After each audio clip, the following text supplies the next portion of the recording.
Both India and Pakistan have claimed that Kashmir is rightfully theirs, but who does it actually belong to? Now, they are two nuclear powers that have come dangerously close to a full-scale war over this land, showing just how important it is to them.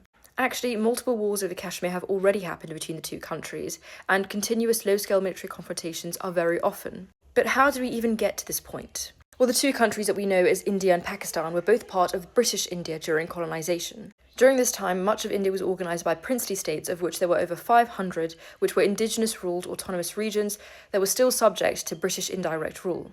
Now, after independence in 1947 from the British, the partition of India happened straight after, which saw Pakistan break away, mostly on religious lines. Now, princely states were given the option to either join India or Pakistan or remain independent. Now, the region of Jammu and Kashmir was a princely state, and it was ruled by a prince or a Maharaja called Hari Singh, who wanted independence. Now, during this period of uncertainty in 1947, Pakistani tribesmen invaded Kashmir, and this led the prince or the Maharaja to sign an agreement to join India in exchange for military assistance against the invasion. This led to the first India-Pakistan war straight after independence. But why did Pakistan want Kashmir? Well, firstly, it was a Muslim-majority region, and at the time it was the only Muslim-majority region of India. And since the partition happened on religious lines, Pakistan claimed that therefore it should join the Muslim-majority country of Pakistan. Secondly, they believed that the partition of India was unfinished or unfulfilled, and that the instrument of accession signed by the Kashmiris to join India was just to protect themselves against the invasion of the tribesmen. They often cite the need for Kashmiri self-determination. Thirdly, Pakistan usually refers to UN Resolution 47, which calls for a vote to determine whether Kashmir joins India or Pakistan. But the conditions for this plebiscite at the time was that Pakistan withdraws its troops from the zone and that India reduces its troops, but neither of these happened, so the plebiscite did not happen. Now, why did India want Kashmir?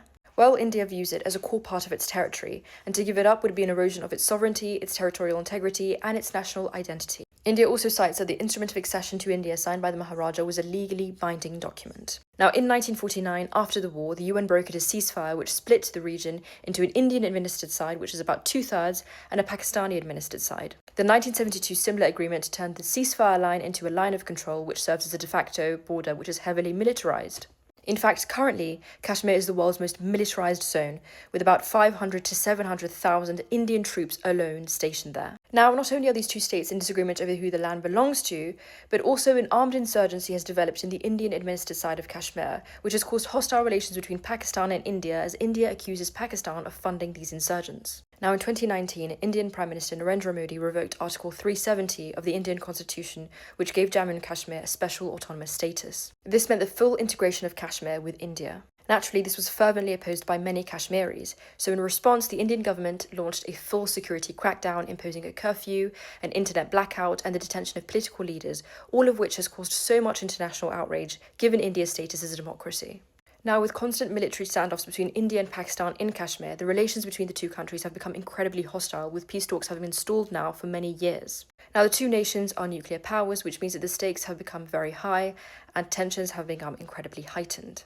As for a solution to the conflict, this currently seems highly unlikely, given the unrelenting positions taken up by both states. This is compounded by the differing opinions amongst Kashmiris on their own status, with some wanting a return to their semi-autonomous status before, others wanting to break away from India, and others just wanting independence. Should Kashmir now decide its own future, or is the partition settled?